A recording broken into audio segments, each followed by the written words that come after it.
Winning!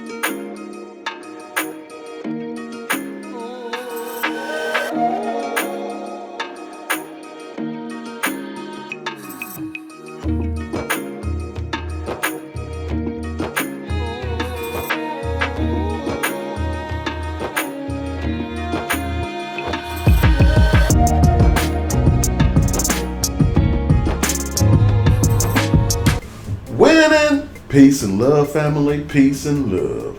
It's your boy Chris Enlightened coming back again with some more spiritual vittles. And today I'm going in on pain versus suffering.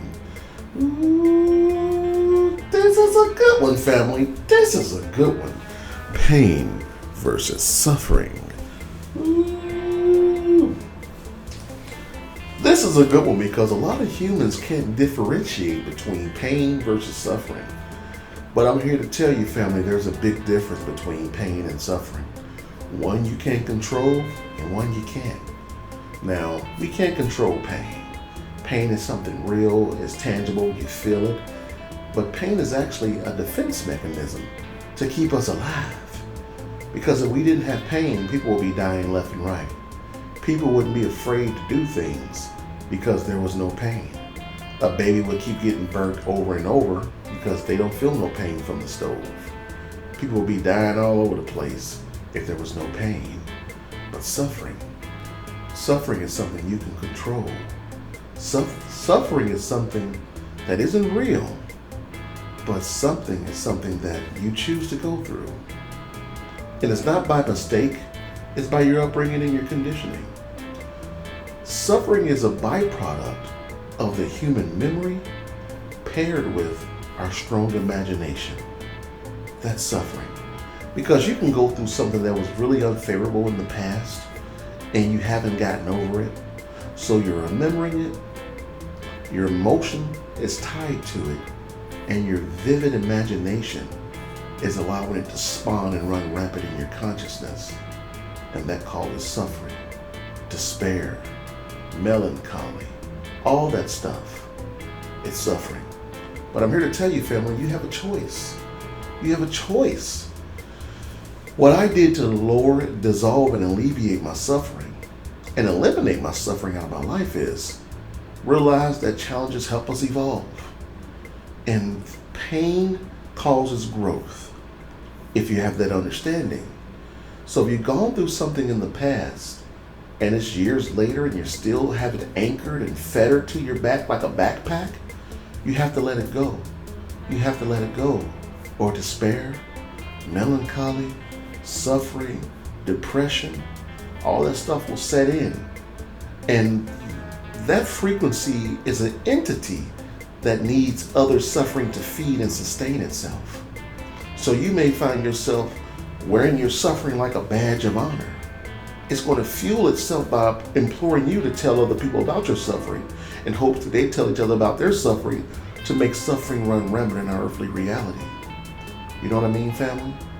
But again, what I've done to alleviate my suffering is give thanks for the bad things that happened to me in the past. I give thanks for all the challenges that have helped me evolve.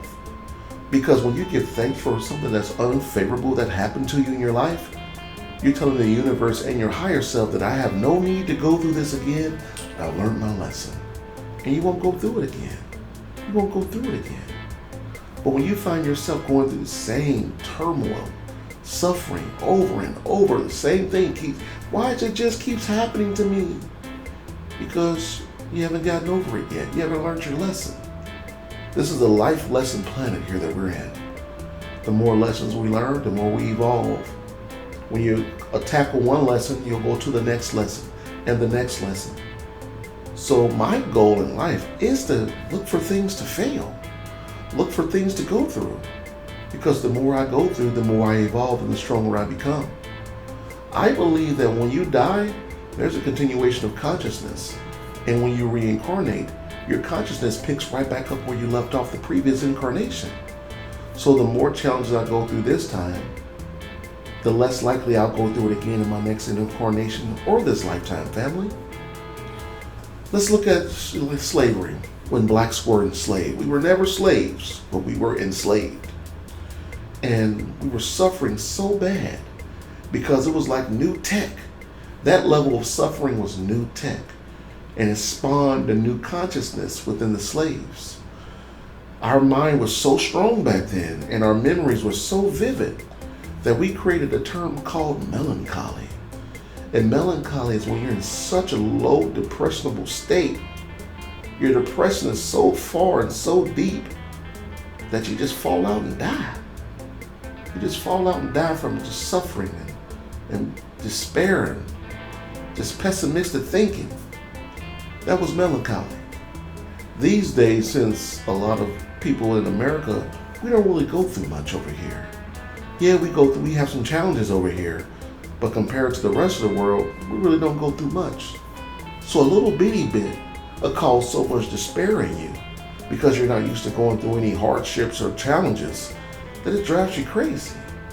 And that's what's happening with a lot of the youth these days.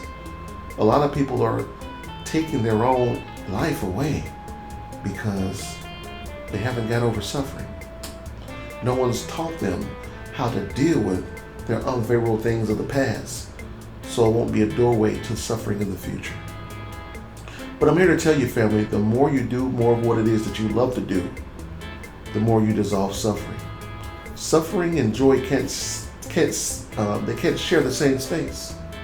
So if you're always surrounding yourself around people that love you, you're always doing things that you love to do, you're always really going after your passions and working on yourself, all that suffering will dissolve over time. It will dissolve over time. But you have to look at yourself in the mirror and be honest with yourself. Have you really challenged yourself to get over the things that have happened to you? They're never going to go away, but they're a moment in time that no longer exists.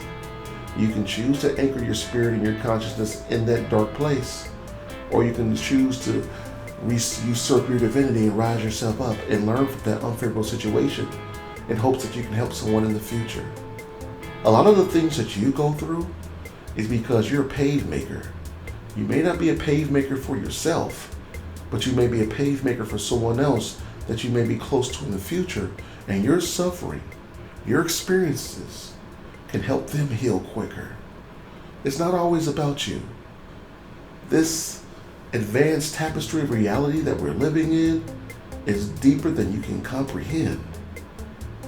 You have to be crazy to think the human mind can understand the divine. It just can't. We don't know if it's us who created the suffering in our life so we can evolve.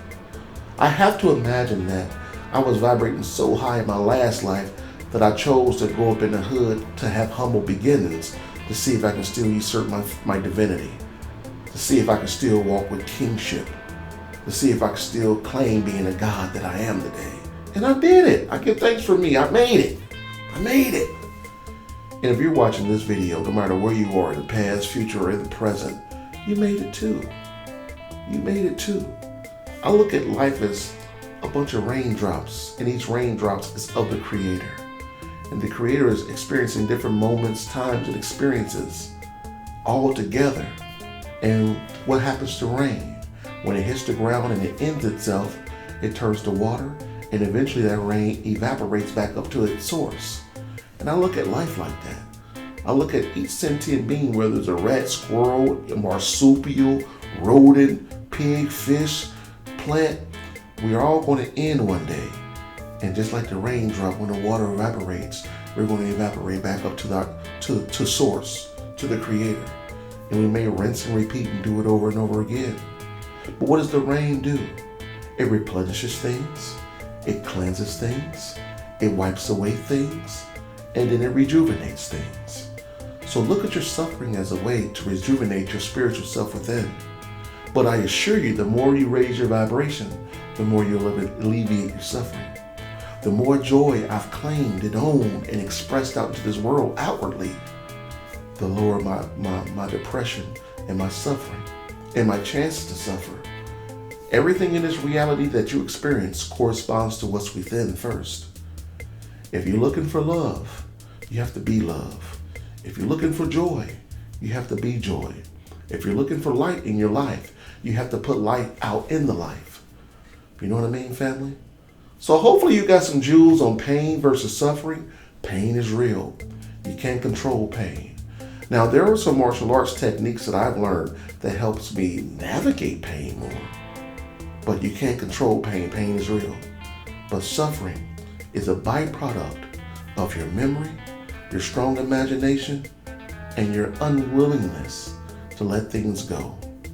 Again, the things that have happened to you in the past, they were real, but it's not now. And now is all. It's always now. There is no tomorrow. There was no past. There's always now to you. We use past and present to measure the now, but it's always the now. So I want you to choose now to get over whatever it is that you were in the past. Even if you don't think you do, even if you don't think you've made it, act like you do. And that which you act like the most becomes you, family. So hopefully you got some jewels. I'm really loving making these videos again. It's really helping me help people, and a lot of people are reaching out to me, letting me know how much they love these videos. And again, all I'm doing is not teaching anything. I'm just sharing my perspective on things. And the more we as a collective get together and start sharing our experiences and documenting them, that's the best way to help the future generations get over things. So if you want to support me, go out to Amazon, pick up any one of my 8 books.